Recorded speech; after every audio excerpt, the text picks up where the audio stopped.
M81 Woodland. God's plaid. Anyway,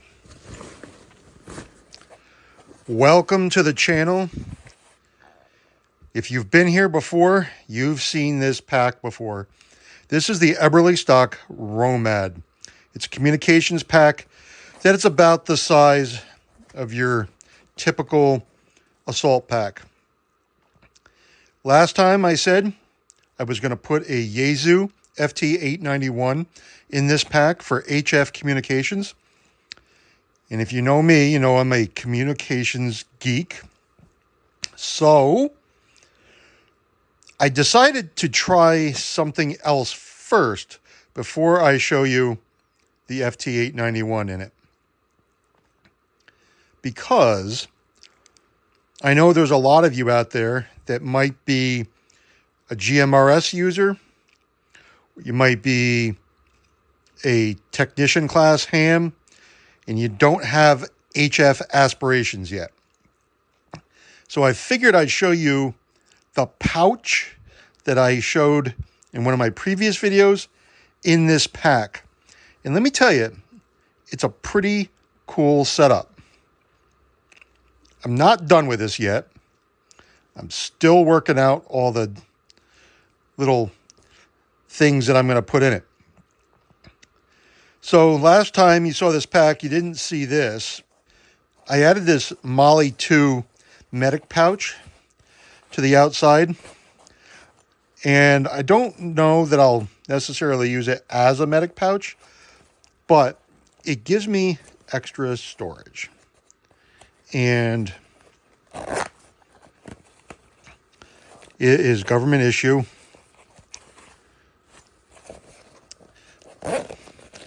So it's got the nice YKK zippers and heavy-duty Cordura. So that's pretty cool. I also, on the side here, I just added some bungee cord with a barrel lock so I could put my mast on the side here. The mast goes down perfectly into the water bottle pouch. And the bungee cord, shock cord, makes it so it doesn't flop around. Now you're thinking, well, why do you put a mast with your VHF, UHF setup? And the answer to that is easy. Height is might. And I see a lot of guys making Manpacks, and they're attaching the antenna to the radio cage or the radio pack frame. And number one, got to be careful with that because RF exposure. So if you're running the radio at anything more than, say, 10 watts, it's a little unsafe to have that radiating so close to your body. So the second reason is obviously what I just said. Height is might. So you take a roll-up J-pole style antenna, cut for UHF, VHF, attach it to a mast and run it up. Your antenna, your radio, is going to see a lot farther line of sight. And you'll get a lot farther communications than you would if you used the antenna attached directly to the radio pack frame. So without further ado, I'm going to go into the bag. And you probably noticed already that I'm doing this indoors today. And that's because it's freaking snowing out and it's cold. And I said there's going to be no Tales from the Tailgate today. If you watch some of my older videos, you know I like to do some of my radio presentations out on the tailgate of the truck. Not today, not in snow. Screw that. So let's get into it here.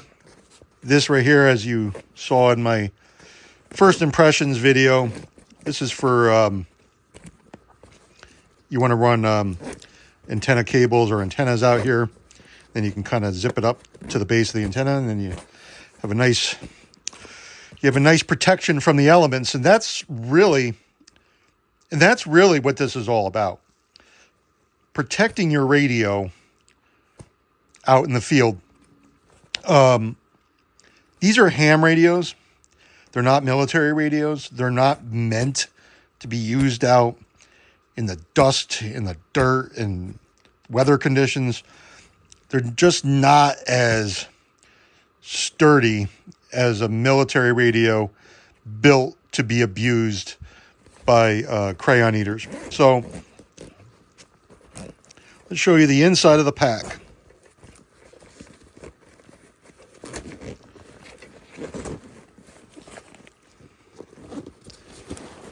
Bam.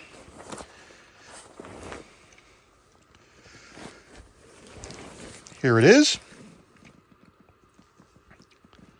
Now you're like, what the heck is this doing here? Well, I decided I'm going to move this relocation setup here. This attaches to the pack frame, and I don't like it. And well, I shouldn't say I don't like it. I just think it's a little, I don't know. I might reattach it. I might not. Here, you can see we have a battery. This battery is a Bioenno, I think it's a 15 amp hour, and it fits freaking perfectly inside of this Marine Corps 100 round saw gunner pouch. I mean, it fits perfectly like a glove. So obviously the inside here, we got Pals webbing, and it, boom, right on there. Now, when you put this on here, it makes it a little more difficult to zip up, but not impossible. If you were to zip and unzip this pack repeatedly, you might just want to put it under here. And yeah, it'll slide around a little bit when you're walking or hiking, whatever, but not a big deal. And you can see we got power. I don't have an antenna hooked up, so we're not going to mess with that, right? Bad. Don't push mic button, push to talk with no antenna hooked up. Now, there's really no reason to show you that. So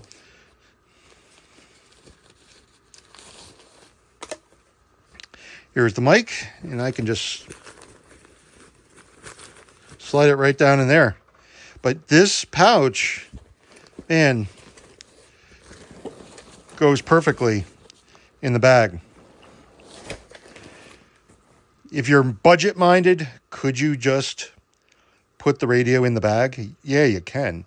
But what's nice about these pouches is they allow the radio to sit up a little bit in the bag, so that when you're unzippering this radio, like, I don't have to unzip it all the way. I just got to unzip it a little bit, and the radio is right there. If I need to make changes or you know, tuning around the frequencies, I can do it. And I know you see this right here.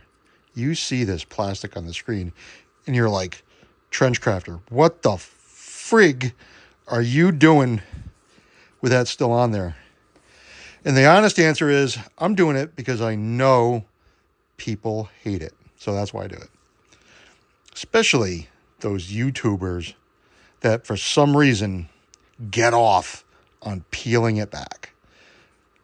I mean, admittedly, it is a little satisfying, but I'm not one of those freaks. So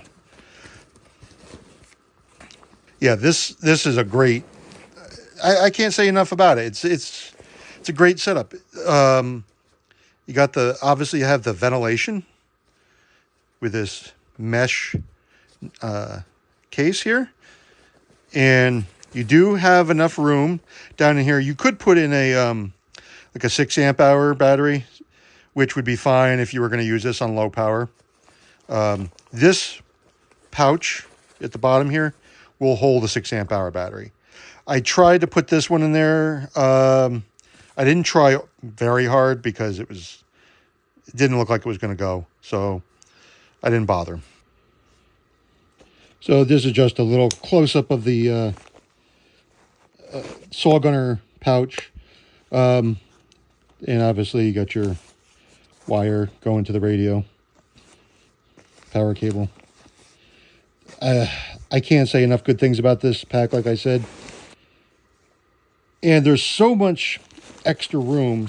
You could put in field stripped MREs for sustenance. You could put extra gear in here. For example, I'm going to put in a magnetic mount base with a whip. Take them apart. They'll fit in the pouches or in here. And that way, if I didn't want to have a radio permanently affixed to a certain vehicle, like say my wife's vehicle, I could put that gear in here, and if we were going on a trip somewhere together and I wanted the radio, I could just bring the pack, pop the mag mount on the roof, and away we go, right? Especially if you work or live in an area, maybe you have problems with people breaking into cars or whatever.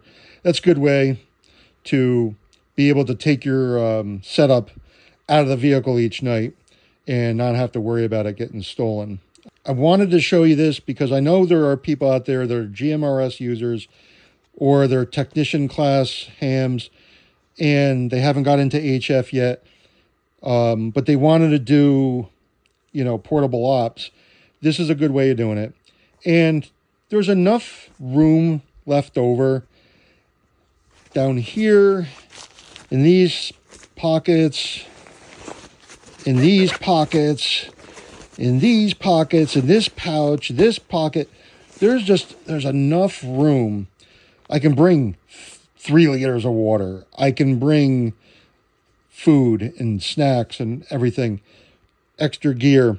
Now, there's another pack. It's called the Fast Track, I think, from Eberlestock. It's kind of like the big brother to this pack. It's a bigger pack. That's a pack you're probably going to go on a little longer trek. I like everything about this setup. I really do. The ability to carry the mast without having to worry about it falling off the pack, This pouch was just perfect for this FTM 300 radio. I mean, it fit it perfectly, and it attaches in the body of the pack, the main part of the pack, perfectly. So, yeah, if you're in a hotter environment, I live in the Northeast, so the summer I have to worry, but not so much other times of the year. So if you live in a hotter environment, you got the ventilation. You can open the pack up. You're going to get some air circulation. And if you don't run the radio hot, you don't run it at the full 50 watts, you should be good. I just wanted to show you guys what this looked like before I went ahead and put the Yaesu in there.